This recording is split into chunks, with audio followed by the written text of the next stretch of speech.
Hi friends, ఇవాళ snacks కోసమని పెసరపప్పుతోని ఇలాగ పెసర నానబెట్టి పునుగులు చేసుకున్నాను. ఇవి గారెలు కూడా చేసుకోవచ్చు, చాలా బాగుంటుంది. అయితే నేను ఎలా చేసుకున్నా చెప్తాను.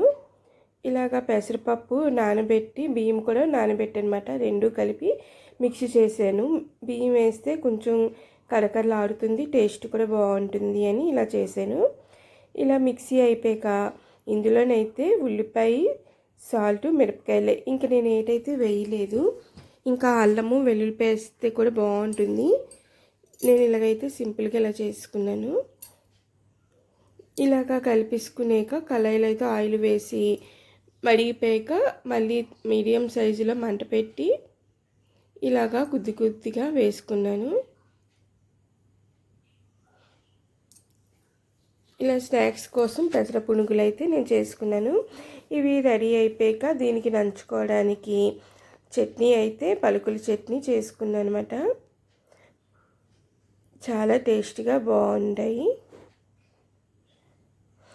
ఇవి గారెలు కూడా చేసుకోవచ్చు. నేనైతే ఫస్ట్ కొద్దిగే కదా ఇలాగ వేసేసాను అనమాట. మిగతాది ఇంకా దోశల కోసమని రుబ్బు ఉంచనమాట. అవి రుబ్బితే కొంచెం ఇవి వేయమంటే కొద్దిగా ఇలాగ వేసాను. ఓకే ఫ్రెండ్స్, నేను మళ్ళీ మరొక వీడియోతో మీ ముందుకు వస్తాను. Bye friends, bye.